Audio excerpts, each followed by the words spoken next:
Think back, if you can, to the first week of February 2020. Oh, wow. Yeah, that's a stressful time to revisit. Right. I mean, before the sourdough starters, Yeah. before like endless video calls, before the phrase social distancing was just permanently burned into our brains. Yeah, that weird eerie window of time. Exactly. The rumors were getting loud. The videos on social media were getting pretty terrifying, but your daily routine was still just kind of limping along. You could absolutely feel the ground shifting. Yeah, but no one knew exactly where it was going to crack. So for today's deep dive, we are opening up this psychological time capsule from that exact moment. And it is a fascinating one. It really is. It's an essay titled Life in the Crisis of the Pandemic, and it was written by an author named Xuefeng, published on February 8th, 2020. Right. And before we jump in, we should probably do a quick disclaimer here. Oh, totally. Yes. Hmm. Important point. We are not here to, endorse this author's wildly unconventional views. Yeah. Definitely not.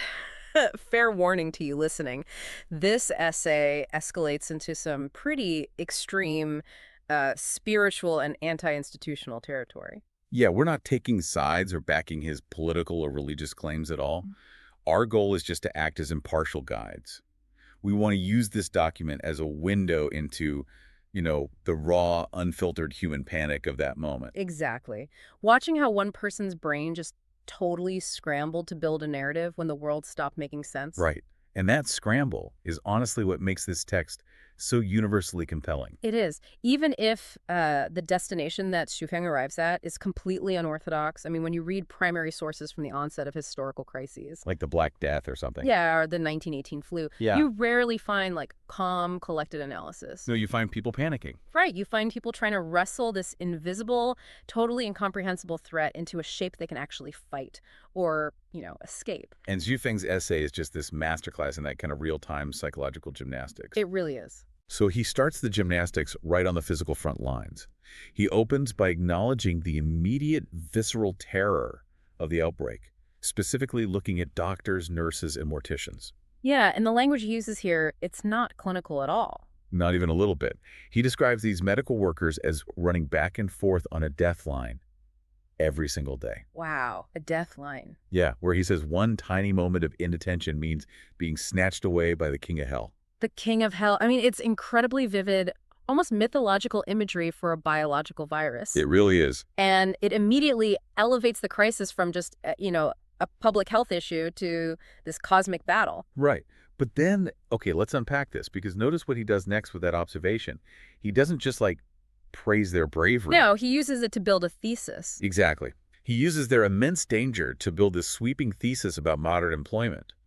He says because these doctors and civil servants and police officers are forced into the line of fire, they're just nuts and bolts of the state machine. Nuts and bolts. Yeah, forced to bite the bullet. They're trapped by their institutional roles. And his takeaway from this is entirely counterintuitive. He declares that the safest people on the planet are freelancers. Yeah, freelancers. Right. The author's basically saying that in a crisis, being a freelancer is like being water. You can adapt to any container. While being a state employee is like being a fixed gear in a rigid machine that's actively breaking down. It's a striking metaphor. It is, but is that actually realistic? Or is it just, I don't know, a romanticized view of gig work during a global panic? Because practically speaking, that is a massive privilege blind spot. Oh, absolutely. Gig workers and freelancers were the ones losing their entire livelihoods overnight. They had zero safety net. Exactly. Losing health insurance, staring down rent, while salaried state employees at least had guaranteed paychecks.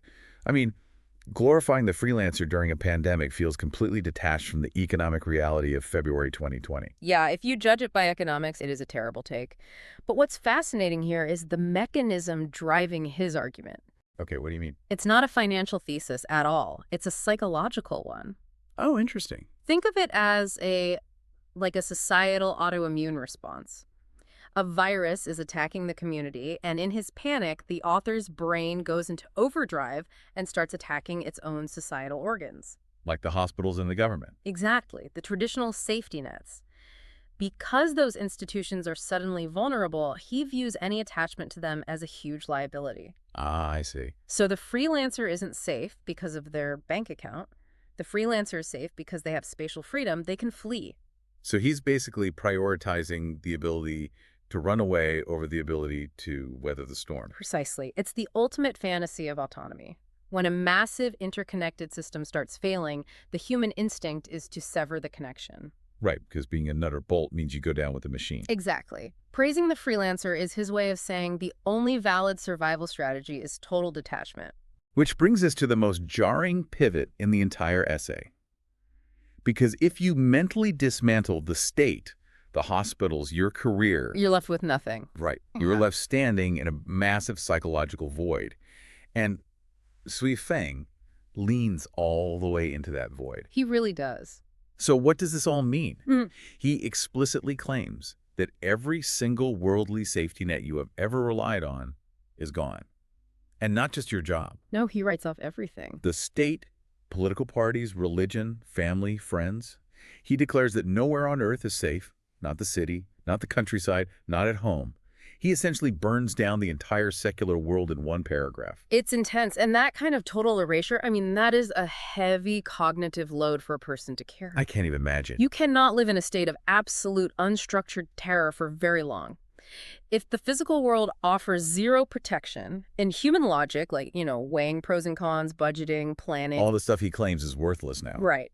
If that's all worthless, the brain desperately needs a new framework to process reality. So what does he do? Well, he shifts the entire locus of control out of the physical realm and into the metaphysical. Ah, the spiritual pivot. Yes, he introduces this highly specific spiritual binary. The world is fundamentally doomed, but you can be saved through what he calls the greatest creator and your own individual excellence. And he doesn't just vaguely predict doom either. No, he brings receipts. Or, well, ancient receipts. Yeah, he points to historical prophecy as proof. Yeah. He specifically cites Lou Bowen's Rescue of Catastrophe inscription to argue that mankind's fate was predestined. Which is a huge leap. Huge! And let's pause there, actually, because I think a lot of people listening won't recognize that name. Who is Lou Bowen, and why is Xuefeng pulling him into a 2020 pandemic essay? Good question. So Lou Bowen was a real historical figure. He was a prominent military strategist and philosopher back in the 14th century. Okay. He was actually instrumental in founding the Ming Dynasty in China. But over the centuries, his historical persona kind of morphed into this figure of mythological prophecy. Like a Chinese Nostradamus. Exactly like that. And this Rescue of Catastrophe inscription is a text attributed to him, though, its origins are heavily debated.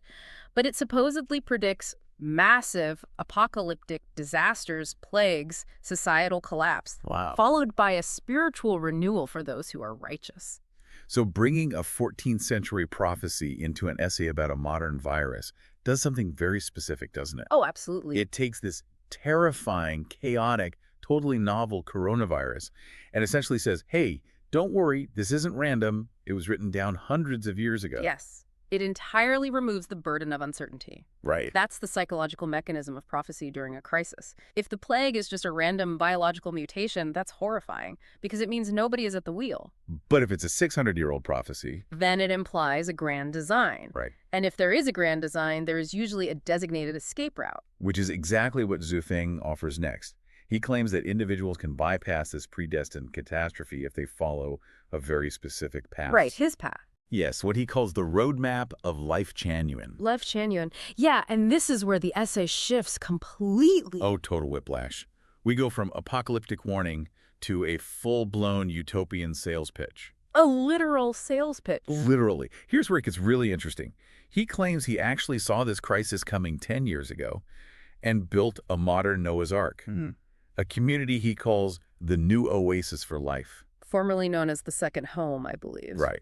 And he is incredibly bitter about how it was received. The grievance is palpable. He talks about how the public ridiculed him, mocked him, how the government supposedly tried to shut it down.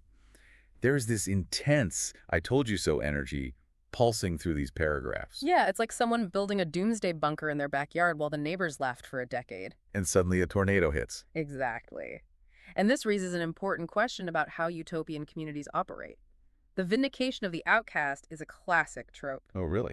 Oh, yeah. He's leveraging the raw terror of February 2020 to retroactively validate all his past grievances. Like, you laughed at me then, but who's laughing now as the world ends? Wow. It establishes him as this visionary, persecuted by a blind society. Which naturally only heightens the perceived value of his arc. But, the way he markets this arc is what I find so manipulative. How so? Well, he doesn't just say, hey, come to my oasis, we don't have the virus. He targets something much deeper.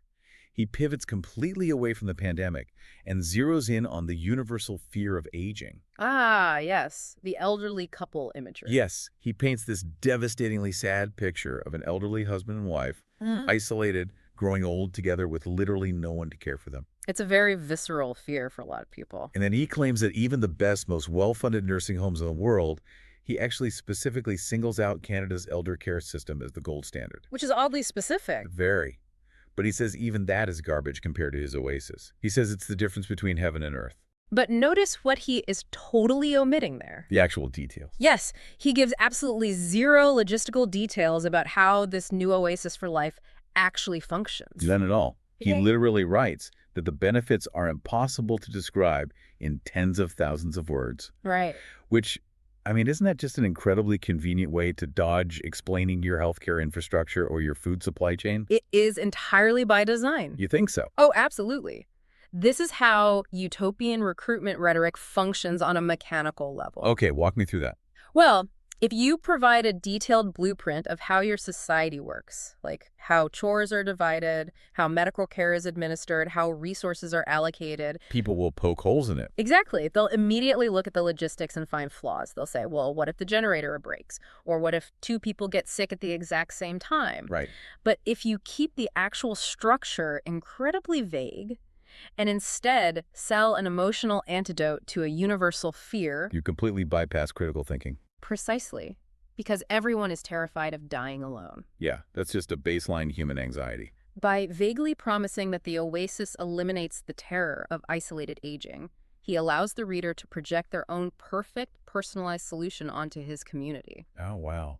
So he's not selling a physical compound. No, he is selling the feeling of permanent belonging. That is wild. He takes the baseline human anxiety of growing old, amplifies it with the immediate threat of a global pandemic, and then positions his undocumented, indescribable community as the sole remedy to the human condition. It's a psychological masterstroke, honestly. It really is. But, just as you're getting wrapped up in this grand, cosmic, utopian pitch, the essay takes this sudden, sharp left turn. Yes, the ending is fascinating. It just drops out of the metaphysical stratosphere and lands hard on this deeply grounded, heartbreaking reality. Right.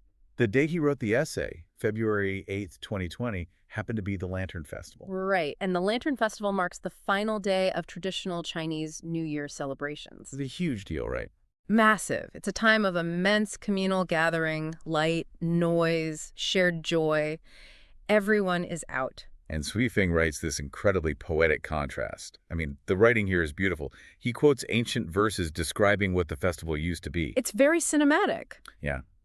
He paints this sensory masterpiece of flower markets, glowing as bright as daytime, thousands of doors thrown open, firecrackers echoing in the street. Phallus ladies dancing. Yes, and teenagers joyfully searching for their crushes under the glow of the lanterns. You can practically smell the gunpowder and hear the music in his description. You really can. If we connect this to the bigger picture, he's evoking a profound cultural nostalgia here. And then he violently snaps us back to the reality of 2020. Yeah. The contrast is brutal. The capitalism boiling with celebration, the teenagers aren't flirting. Instead, everyone is sitting trapped in remote, silent villages or, locked in their apartments. Streets are just dead. He asks this simple, haunting question. He says, who ruined our good times? And then he twists the knife, asking the reader if they can even guarantee they will be alive to see the festival next year. That transition from cosmic prophecy back down to a canceled holiday is crucial. Why do you say that? Because it highlights the dual nature of trauma. The virus didn't just threaten human lungs, it fractured our shared cultural calendar. Wow, yeah. Rituals like the Lantern Festival aren't just parties. They are the mechanisms by which a society tells itself that it is stable, that time is moving forward normally. That we belong to a continuous history. Exactly. When those rituals are suddenly canceled, the psychological weight of that silence is crushing. It really makes the apocalyptic stuff we were just talking about feel a lot more understandable. Right. You might think the roadmap of Lifechanyuan is total nonsense, but everyone listening right now knows exactly what it felt like to sit in a quiet house during a canceled holiday, just grieving the normal life you took for granted just weeks prior. And he weaponizes that grief perfectly to make his final point about leadership and society. He looks at the silent streets and concludes that the true visionaries, the people who actually matter, aren't the global elites sitting in the UN or royal courts. Right. He uses a famous proverb here: behind the red lacquered gates, wine is left to sour and meat to rot. Contrasting the insulated luxury of the powerful with the suffering of the common people. It brings the entire essay full circle. It really does. Yeah. He starts by praising the medical workers on the death line. He spends the middle tearing down the state and pitching his utopian arc. And he ends by placing the moral center of the universe squarely on the shoulders of the everyday civil workers.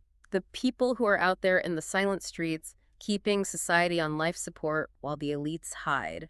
It is a remarkable ideological journey for a single document. It is. But it perfectly encapsulates how extreme crises fracture our standard worldviews. When the structures we trust fail to protect us from a microscopic threat, the mind just shatters in a dozen different directions trying to find safety. Yeah. Some people build physical bunkers. Xuefeng built this sprawling metaphysical fortress constructed out of ancient prophecy, freelance glorification, utopian promises, and deep cultural mourning. It's all connected in his mind. It just shows you that when the external world becomes uninhabitable, the human brain will build an entire universe internally just to survive the sheer panic of the unknown. Very true. We don't have to agree with his solutions to recognize the profound, desperate humanity driving the search for them, which is honestly a perfect place to leave this deep dive. I agree. As you go about the rest of your day, we want you to chew on a thought inspired directly by the author's lament over that silent lantern festival. Right. Xuefeng asked his readers if they could guarantee they'd be around for next year's traditions. Uh-huh. But looking back at that moment from where we sit today, it begs a much deeper, ongoing question. If all the external systems you rely on, your job, your local government, your usual social routines, the bustling flower markets of your own daily life, If all of that were suddenly paused tomorrow indefinitely, what kind of internal oasis have you actually built for yourself to survive the quiet?